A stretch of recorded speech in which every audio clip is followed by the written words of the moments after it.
Olá, estamos iniciando mais um Perguntar Não Ofende, edição 2018, pela TV Com Maceió, TV Maceió Agora, Rádio Maceió Agora e todas as redes sociais, um público estimado em mais de 500 mil pessoas. O nosso entrevistado de hoje é o presidente do Sindicato dos Professores de Alagoas, Eduardo Vasconcelos. Seja bem-vindo, Eduardo. Obrigado, é uma honra estar aqui com vocês. Eduardo, a educação privada em Alagoas está mais preocupada em ganhar dinheiro ou em oferecer um serviço de qualidade? A grande maioria ganha dinheiro. É o que a gente chama de processo de mercantilização. Ou seja, na educação privada virou mercadoria, e na educação pública não virou investimento, virou gasto. E por isso que a gente tem aí também os piores índices do Brasil. O sindicato tem denunciado calotes, das entidades privadas, tem denunciado ao Ministério Público do Trabalho, ao MTE. Estas entidades têm feito o papel delas? De maneira nenhuma. Não só denunciado, mas também entrado com ações civil públicas.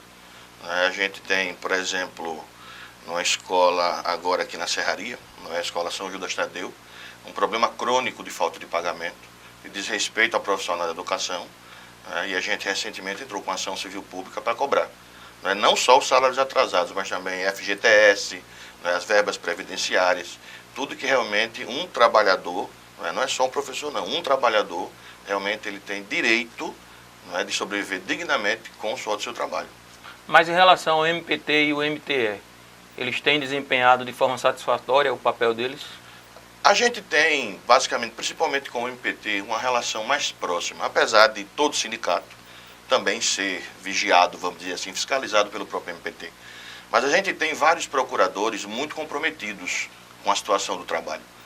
Por exemplo, a gente tem o Dr. Rodrigo Alencar, a gente abriu um procedimento promocional para fazer uma análise objetiva da questão da ergonomia, do meio ambiente de trabalho. A gente tem o Dr. Cássio, hoje não é o chefe do MPT, o procurador-chefe, que é o Dr. Rafael Gazaneu. Então, a gente tem uma relação muito mais próxima. Antes, no MTE, quando estava o Dr. Israel Lessa, a gente tinha mais proximidade. Agora, com essa nova mudança, a gente não foi chamado de uma vez. Nesse ano agora, a gente vai ver se entra com ofício para ter o primeiro contato, a primeira conversa, mas as denúncias estão sendo encaminhadas ou para fiscalização, no caso do Ministério do Trabalho e Emprego, ou para abertura de inquérito civis, no caso do Ministério Público do Trabalho. Mas o MTE tem atuado nessas denúncias que o Simpro tem encaminhado? Tem. Então, na história recente, a gente sabe que, infelizmente, o número de auditores fiscais do trabalho é muito pequeno para a realidade. Isso é uma reivindicação que os próprios auditores, quando a gente se reúne publicamente, eles pedem aos sindicatos para que a gente sempre, quando esteja, por exemplo, com legisladores, com governadores, certo? Pessoas realmente que têm o poder, não só da caneta, mas também de repercussão, para mostrar a realidade realmente do Ministério do Trabalho. Muito trabalho, e pouco realmente, tanto é que recentemente até o próprio prédio foi interditado pelos próprios auditores fiscais do trabalho. Então, se nem eles mesmos têm uma condição digna de meio ambiente de trabalho, sem condições mínimas, fica muito difícil realmente, fica como se fosse um pronto-socorro, você tem que dar prioridade que realmente para que não morra primeiro. Mas na educação são muitos casos de desrespeito aos profissionais, aos trabalhadores da educação de forma geral. E coisas básicas. A gente recebeu uma denúncia recente de uma escola em Arapiraca, que mandou para os professores de total desrespeito, desvio de função e assédio moral, pedindo para que os professores ligassem para os alunos, pessoalmente, do seu telefone, recebiam uma lista para fidelizar esse aluno, e no final é bem claro que se você não conseguir, realmente quem sabe que seu emprego não estará, no caso do ano 2018. Então os professores, além do trabalho pedagógico, do ensino, ainda tem que fazer a parte comercial, trazer alunos para a escola, é isso? Parte comercial, parte de limpeza. A gente já fez denúncia de professor lavando sala de aula, certo? Lavando banheiro. Isso a gente está falando da rede privada. Muitos professores na rede pública, eles fazem isso por falta de condições. Então, por vontade própria, que também é indigno, é desrespeitoso, certo? Mas para que o alunado, quando chega para assistir aula, realmente aquela coisa não esteja completamente imunda, muitos, eu já vi isso, já ouvi também relatos de professores que fazem isso na rede pública, mas na rede privada faz por coação. Se não o fizer, é demitido. Absurdo, né? Os professores, além de conviver com insegurança, de conviver com baixos salários, ainda tem que ser agora serviçais dos empresários da rede privada. Essas denúncias têm ido à frente.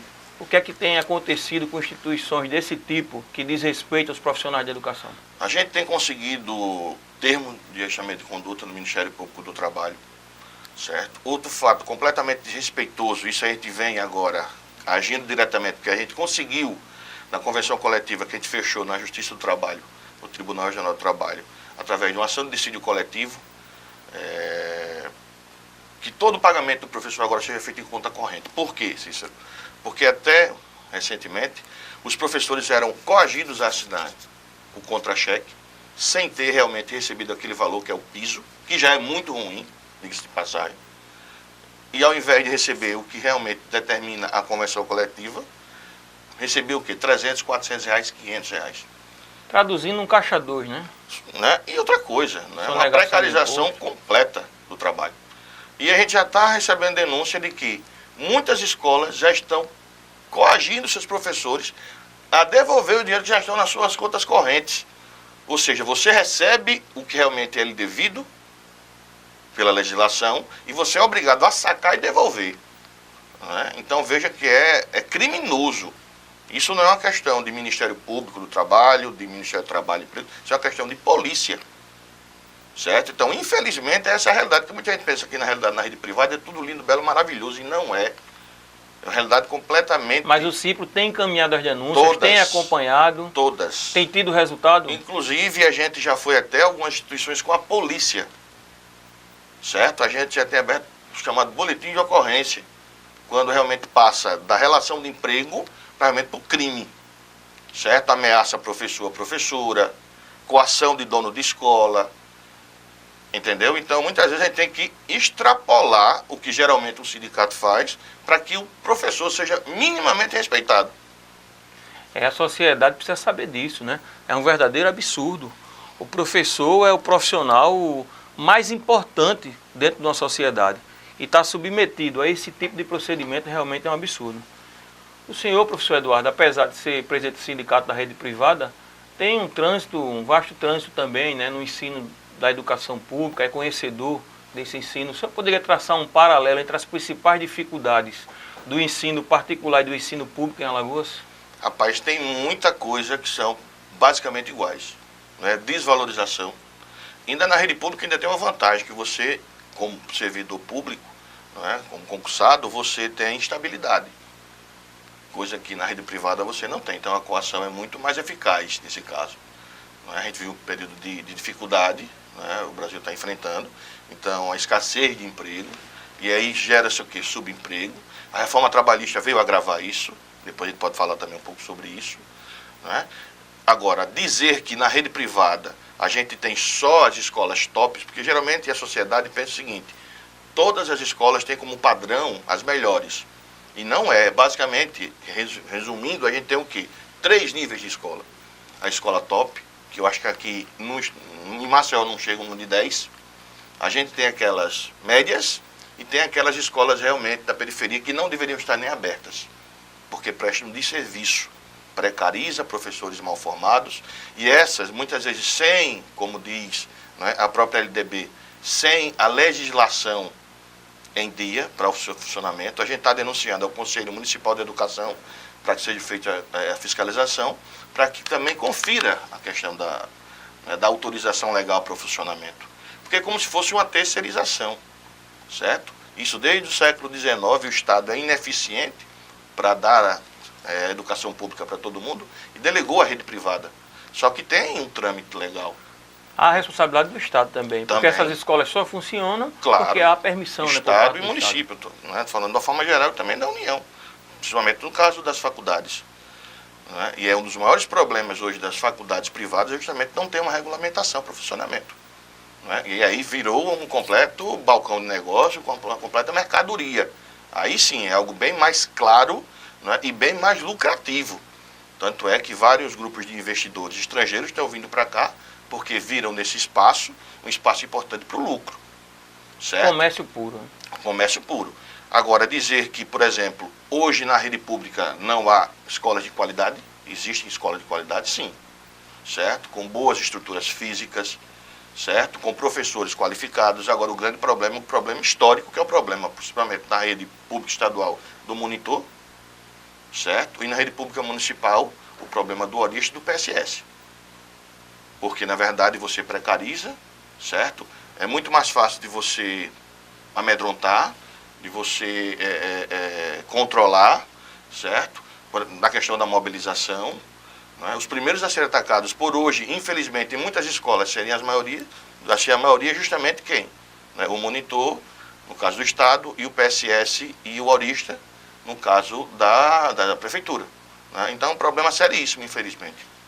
Vamos para uma pergunta direto da redação.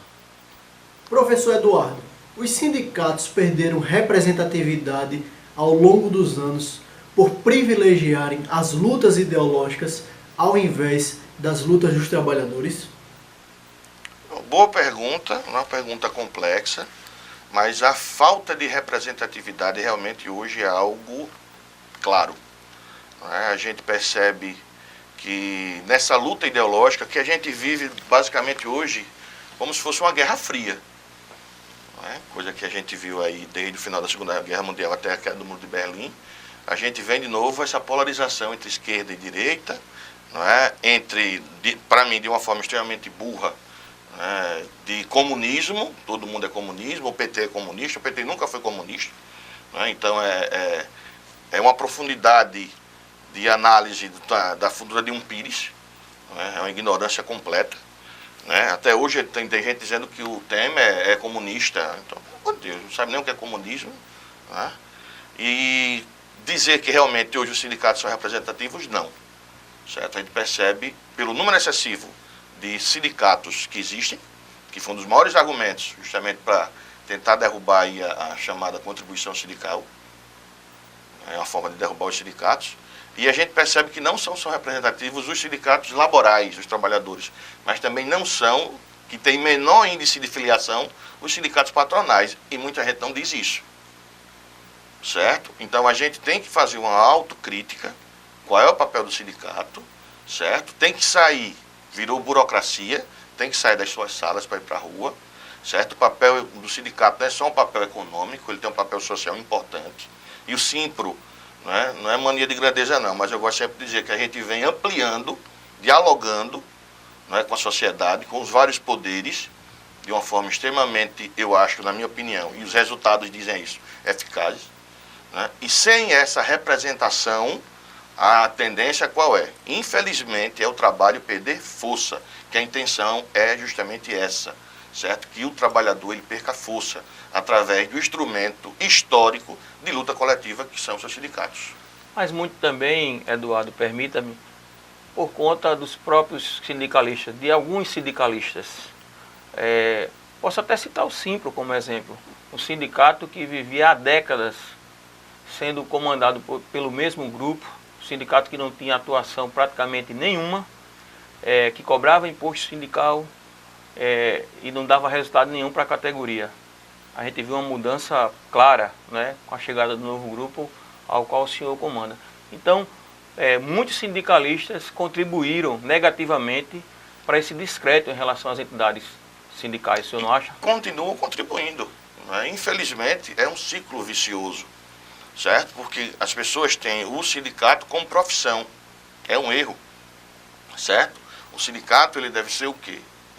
Um instrumento de luta, certo? E o seu agente, não estou dizendo que é só missão, que ele não deixa de ser um profissional que está representando a sua categoria.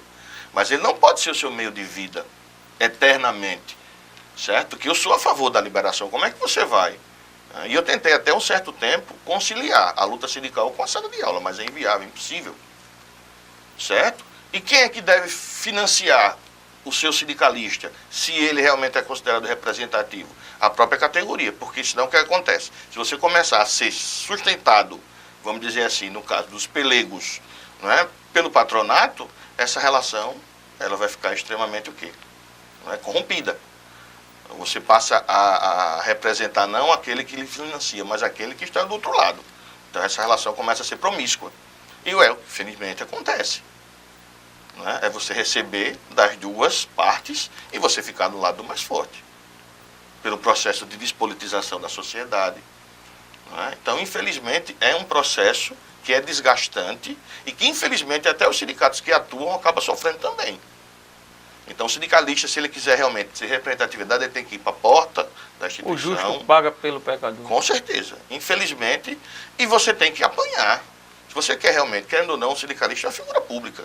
Se você não tem capacidade de você discutir ideias, não estou discutindo no sentido de autoritarismo, não é, de agressão, mas se você não tem capacidade de dialogar, de argumentar, né, e também de receber crítica, você está no caminho errado, você está no lugar errado. Por falar em sindicato, o senhor é um dos líderes do movimento Muda Sinteal. Isso. Em 2018, neste ano agora, haverá eleição, né, para esta importante entidade sindical. O grupo que o senhor lidera irá concorrer ao comando deste importante sindicato? Peço que o senhor responda só depois do intervalo, por favor. A gente vai para o intervalo, volta já. Fique com a gente.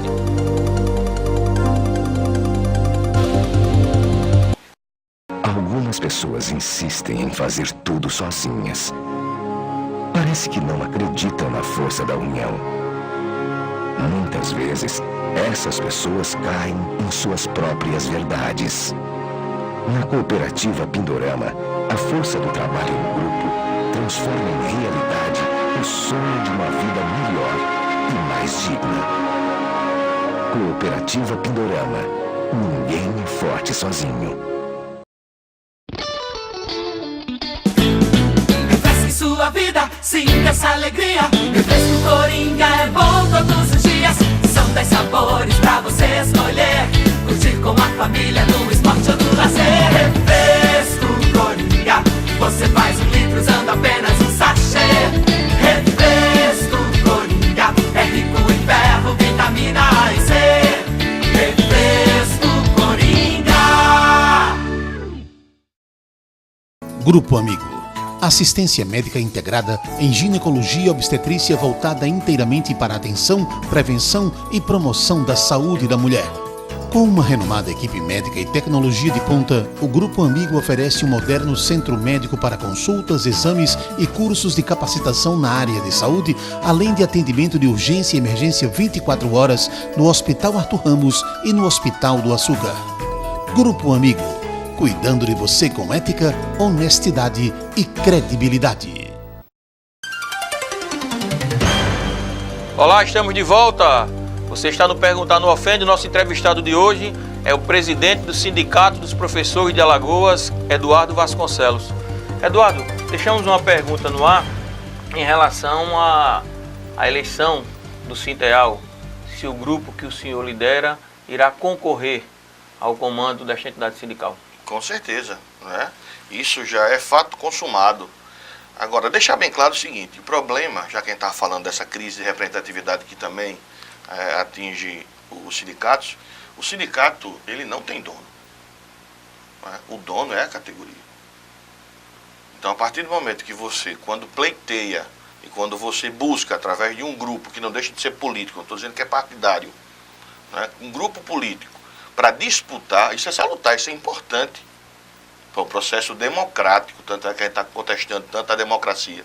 O que eu faço aí, uma crítica aos partidos de esquerda, no qual também faço parte, é justamente que criticam, não é, a falta de democracia, vamos dizer assim, a tentativa de atingir a democracia, quando entra no processo político-eleitoral, não é, partidário, mas quando entra na questão dos sindicatos, infelizmente, o que eles menos querem é democracia. Passam longe. Porque, na verdade, não trabalham. Então, não é uma crítica à entidade sindical, certo? É uma crítica a grupos políticos, que muitos estão ligados a partidos políticos, outros não, certo? E eu não sou o contrário, desde que trabalho para a categoria, certo? Desde que também tem uma função que não é só econômica, também é uma função social importante. E que, infelizmente, quando você se coloca, não é? Aí vem toda uma rebordosa pessoal. Não é? Interessante a colocação do senhor, porque muitos desses sindicatos são comandados, como o senhor bem lembrou, por partidos de esquerda, né? Que tanto pregam a democracia, mas quando se refere a estas entidades querem manter o controle durante décadas, né? E acham que às vezes o processo de disputa é ilegítimo, né? Que não deve haver, vai para o campo pessoal. Isso, né? Para agressão, até para uma coisa infantil, de deixar de falar, isso não me atinge, pelo contrário. Né? É isso que eu estou dizendo, se você vem para uma vida, que essa é a vida realmente de luta, certo? Que realmente quer mudar a sociedade dentro, lógico, das suas limitações, né? Do seu espaço de poder, né? Mas se a gente vê que realmente essa discussão não está sendo feita lá na categoria da rede pública, por que, Cícero Filho? Porque, na verdade, até hoje a gente, no Simpro, que é um sindicato infinitamente menor do que o Sintel, a gente vem recebendo professores da rede pública, que só são da rede pública, querendo se filiar ao Simpro pela atuação. Então, na verdade, ao invés de criticar o grupo que venha a tentar disputar, que é um direito legítimo, tem que se fazer autocrítica e discutir com a sua categoria o porquê está acontecendo isso. É a transferência de responsabilidade, sempre o problema é o outro. Como o senhor avalia a atuação da atual gestão do Sintel? Péssima. Péssima. Só é você analisar, pegar a fanpage da entidade, certo? E você analisar a quantidade de críticas que são feitas. Inclusive acusações seríssimas relacionadas à questão da administração. Certo? De filiação de pessoas que não autorizaram serem filiadas. A gente criou a página do Movimento Muda Sintel para mostrar, é isso que está incomodando. É que antigamente tinha o quê? Uma cortina. Né? Existia uma fumaça. Então era como se fosse o seguinte, olha, eu finjo que vou atuar, que vou representar, e a categoria finge que está sendo representada. E o movimento veio para fazer esse debate político agora de qualidade, certo? A gente vai construir todas as regionais para disputar, a gente vai construir uma estadual de qualidade, certo? Se vai ter êxito ou não, aí é outra coisa. Mas que o debate ele tem que ser feito imediatamente, tem. Porque do jeito que está, não tem como ficar. Certo? Porque na verdade é uma dança de cadeiras. E isso não é pessoal. Certo? Deixando bem claro, tenho apreço por todas e por todos que fazem parte da direção. Inclusive, um certo tempo até militamos juntos. Certo? Mas há divergências. E a gente, infelizmente, não é, quando diverge, é questão da democracia. Não é? Você só pode se você for submisso. Não é? Confunde muitas vezes composição política com submissão. Então, infelizmente, essa prática, ou ela é passada de página, ou, infelizmente, a gente vai estar de um lado levando pedrada da categoria, e do outro lado, realmente, um sindicato inoperante, não é, com uma estrutura fantástica, e que não só é o Sintel, infelizmente, a gente tem aí vários, não é, que, infelizmente, nem para proveito político partidário tem, porque não consegue nem ter voto, porque não tem representatividade. Certo? Então, infelizmente, a categoria, o povo brasileiro, filho, ele não gosta dos extremos. É uma característica nossa. Então, se a gente for para uma campanha, como está acontecendo na política eleitoral partidária, para o extremo, não quer nem a ultra-esquerda, nem quer a ultra-direita. Né? Isso é o espírito do povo brasileiro. Como o senhor viu, por falar em educação pública, como o senhor viu a redução no orçamento da educação do Estado para este ano de 2018? Não só na questão do Estado, mas também a PEC do teto dos gastos também, porque vai limitar os reajustes. Não é? Então... Mas eu falo um pouco mais especificamente aqui no Estado de Alagoas. Então não é só um problema do Estado de Alagoas. Não é? É uma tendência que vem, não é? Os trade-offs, né, que chama na economia, que eu acho que está sendo tirado do lugar errado. Você está escolhendo para o lugar errado. Não é? Você tirar da educação, você tirar da saúde, você tirar da segurança. Não é? Sempre... é você tratar justamente a questão da segurança pública, ao invés de você tirar a manga, é você cortar o pé. Você não investir na educação. Certo? Está sendo suficiente? Não sei. Né? Mas que contratação de professores ainda é insuficiente. Né? Foi publicado agora o edital, um número insuficiente. A gente sabe que é um esforço, isso a gente tem que reconhecer. Né? Há uma crítica porque... passou-se um ano, né? Naturalmente houve inflação, né? Há necessidade de mais investimento, no entanto, o orçamento recuou, diminuiu. É uma crítica que tem que ser feita, tem que ser analisada, né? Tem que ouvir o governo, agora esse ano é um ano eleitoral, né? É um ano justamente importante para o debate, né? Por isso que é muito importante ter situação e oposição, para que realmente isso coloque em prática, mas a gente percebe que há carência muito graves. Há melhoras, Existem melhoras. Está tendo concurso público? Está tendo. Tanto é que você falou agora no movimento Muda Citeal, a gente conseguiu, através do Ministério Público, comprovar que o argumento da Secretaria de Educação do município de Maceió para a não convocação dos professores que passaram recentemente no concurso era uma falácia. Isso não foi graças ao Sintel, foi graças ao movimento Muda Citeal. A gente tentou com a representação do Ministério Público, né? A Secretaria deu essa ideia de que o professor realmente ele está afastado porque está doente, então a vaga permanece. A gente conseguiu comprovar em loco, indo nas escolas, de que na verdade existem carências sérias e muito poucos afastados, certo? Ou seja, você se aposenta, a sua vaga está lá. E o que é pior, muitas vezes você está tomando conta da sua própria vaga, através da monitoria ou no caso do PSS, certo? Então o problema de investimento é um problema sério. Enquanto a gente não investir em educação, a gente infelizmente vai estar prendendo mais, matando mais, porque aí Alagoas, Maceió, um dos lugares que mais se matam negros, pobres, na periferia, certo? Com índices altíssimos de drogados, certo? Com índices altíssimos de gente no HGE, porque na verdade a base de tudo é isso. Ainda tem um problema, que a gente não esquece que as prefeituras muitas vezes não fazem isso. O papel, né, de ter uma educação mínima, básica, isso acaba enchendo também. Né? É verdade, sem educação, infelizmente, não há compreensão na sociedade minimamente evoluída. Mínima. E o que é pior, né? Eu hoje discordo de muita coisa do senador Cristóvão Buarque, mas ele tem um projeto interessante que eu acho utópico, né? No momento que a gente vive, principalmente no governo que a gente está, que é de federalizar a educação básica. Né? Porque se você tirar, isso é comprovado, os resultados dos estados e dos municípios e deixar apenas da educação básica da União, a gente fica entre os 5 melhores do mundo. Vamos para uma pergunta direto da redação. Eduardo Vasconcelos, o dinheiro que o governo do estado gasta com propagandas na educação corresponde com a realidade? E qual a sua avaliação sobre o supersecretário Luciano Barbosa? Boa pergunta. Eu acho que a melhor propaganda, ela deveria ser feita realmente no local. É você chegar no local, como estou aqui, com qualidade, não é bem estruturado. Mas, infelizmente, uma prática histórica, cultural, não é, de se investir pesadamente em publicidade. Não é? E aí também tem uma crítica, que é fruto também da falta de educação, do povo não se interessar por política. Certo? O povo não se interessar por política. E acaba justamente fazendo com que os governos, não é, o municipal, os municipais, estadual, né, a própria União, invista pesadamente em comunicação em detrimento de outras áreas. E o supersecretário, conforme foi dito?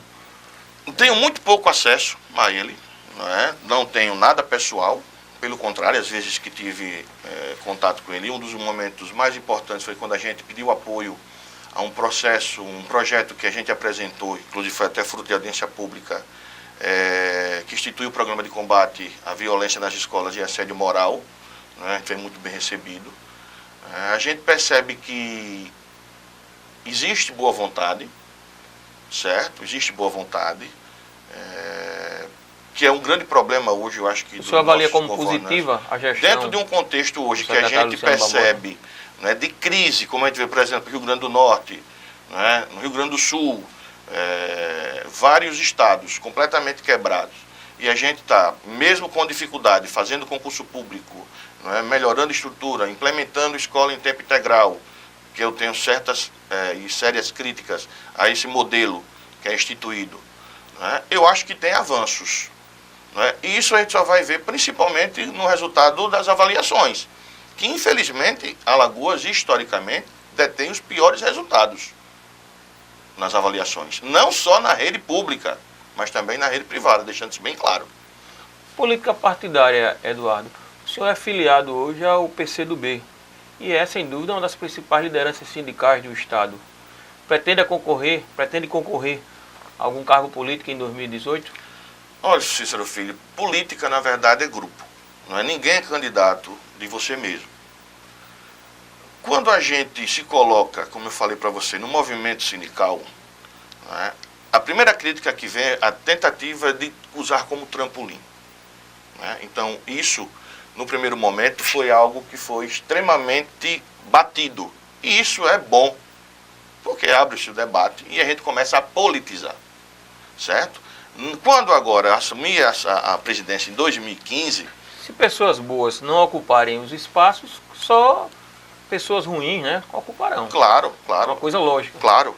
E aí, por incrível que pareça, seu filho, a gente já está percebendo, no primeiro momento, em 2015, houve até procura, ligações, para que realmente eu me candidatasse a vereador, certo? Assim, quando assumi, eu não quis, não tinha nem pensado nisso, certo? Não tinha passado, porque o sindicato estava... 200 mil maravilhas não, pelo contrário, agora com essa reforma trabalhista, né, as coisas dificultaram muito mais, né? Mas, em primeiro momento, eu não pensei em ser candidato. Né? Mas hoje a sociedade quer saber, principalmente a comunidade da educação, perguntar não ofende, se você será candidato a algum cargo político em 2018? Você perguntando não me ofende nunca, pode perguntar. Provavelmente sim, sou pré-candidato.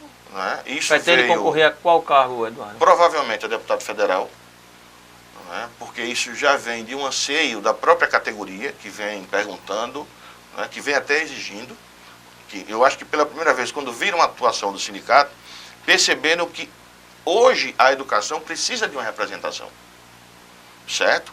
Infelizmente, o que a gente tem hoje na representação não é só no executivo, não. Na representação legislativa é muito pouco conhecimento das pessoas que estão não só se colocando, mas também, né, lá atuando. Falta graves de problemas, vamos dizer assim, éticos, morais, né, e muita má-fé. Né, e muita má-fé. Então, eu acho que o povo brasileiro, não é só o povo alagoano, não é só o povo de Maceió, não. Né, o povo brasileiro está começando a perceber que, na verdade, realmente, essa mudança ela tem que acontecer. Agora, deixando bem claro, ninguém é candidato de si mesmo. É um projeto de partido, certo? É um projeto de grupo, certo? E é um projeto realmente que a gente tem que ver a educação como um fim, certo? A gente temos o professor também, Jairo Campos, né, também na área da educação, que também é pré-candidato do partido. Nós o entrevistamos aqui. Certo, eu assisti. Muito inteligente. Uma excelente entrevista, um cara muito bem intencionado, muito bem preparado, certo? Uma pessoa realmente gabaritada para qualquer função pública, está mostrando isso como reitor da UNEAL. E sim, repito, certo? Dentro de um projeto hoje, político partidário, eu sou pré-candidato a deputado federal. Eduardo, nós temos um quadro chamado de 0 a 10. Nós apresentamos a imagem de um personagem, de uma situação e pedimos que o entrevistado atribua uma nota de 0 a 10 e faça um breve comentário. Vamos para a primeira imagem. Faculdade Estácio. A Estácio, infelizmente, nesse processo agora de reestruturação, eu acho que no popular, como a gente diz aqui, pisou na bola. Era uma instituição que até pouco tempo a gente mal tinha, né, problema, né, pelo menos de denúncia, é uma estrutura grande, só que tentou se adequar ao mercado, que é um mercado realmente cruel, que tem como padrão a Croton, que você sabe disso, que recentemente o CAD acabou vetando, né, a fusão da Croton com o Grupo Estácio. E a Croton, historicamente, ela tem um tipo de comportamento, né, no tratamento da educação completamente realmente mercadológico. Só para você ter uma ideia, a Croton, ela coloca do que ela recebe apenas 19% de gasto para salário, 19% do todo. Algumas instituições mais tradicionais, como por exemplo a própria Estácio, o SESMAC, a UNIT, esses mais tradicionais, eles colocam mais ou menos 40%, né, do que recebe realmente no pagamento da folha. Mais que o dobro. Certo? Isso quer dizer que, para conseguir 19, você tem que precarizar. Entupir de aluno, pagar mal, certo? Não cuidar muito bem da estrutura. Tanto é que a Croton hoje chega a ser o maior grupo empresarial da educação do mundo. Que nota o senhor daria para estar? Certo? 0 a 10? Hoje, nesse processo de demissão coletiva, que a gente entrou com ação na Justiça, gostaria também aqui de parabenizar o nosso escritório, né, do doutor Bruno Calado, o Lucas, o Carlos, o Eduardo, que agiram perfeitamente. Conseguimos reintegrar em primeira instância. Eu daria nessa demissão coletiva, que a gente vai conseguir comprovar isso, se for realmente preconceituosa, demitir os mais velhos, o que mais recebiam, 0. 0. Vamos para a próxima imagem. Secretária Ana Deide. Pessoalmente, uma pessoa extremamente dócil. Né? Nunca tive pessoalmente nenhum embate com ela. Pelo contrário, todas as vezes tive relação pessoal com ela muito bem. Né? Uma profissional da educação de mão cheia, certo? Como reitora, como professora da Universidade Federal de Alagoas. Agora, como gestora, infelizmente, a gente não faz aquilo que a gente quer. Não é?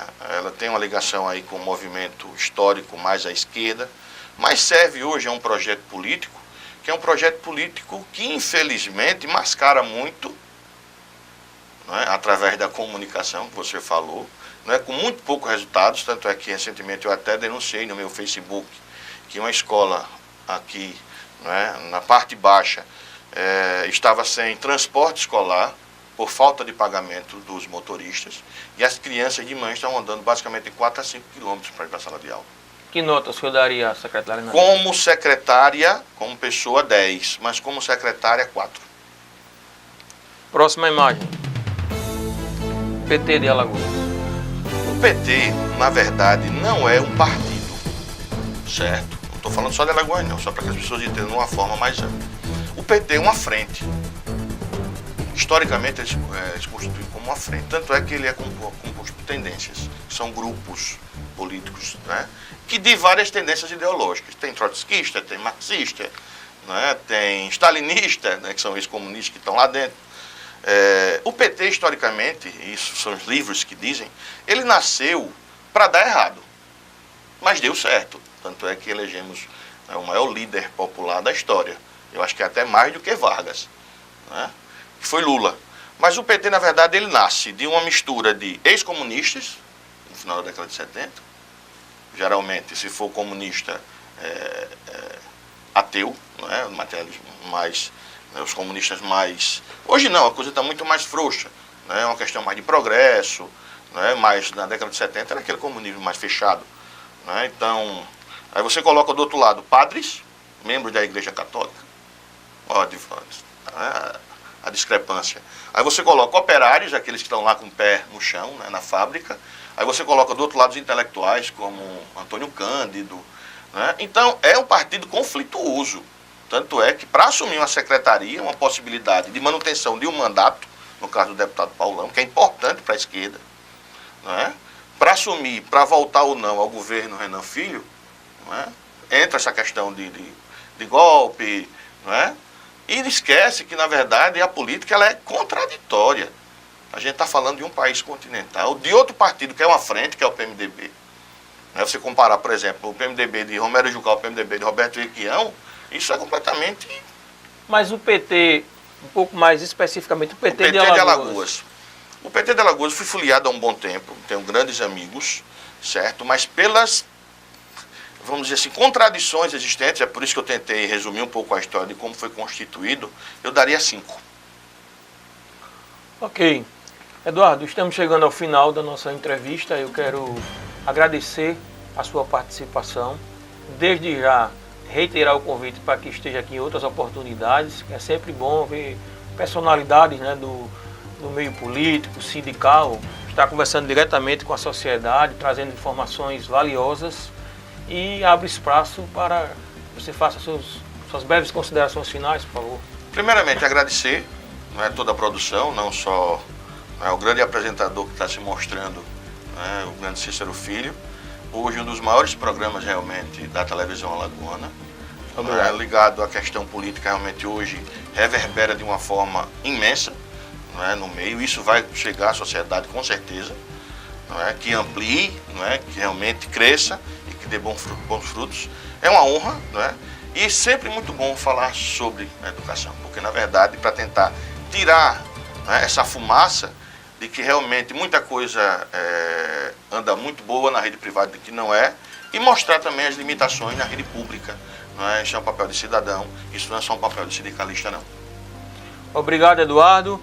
Agradeço a sua audiência. Espero que a gente possa se encontrar em outra oportunidade, até porque perguntar não ofende.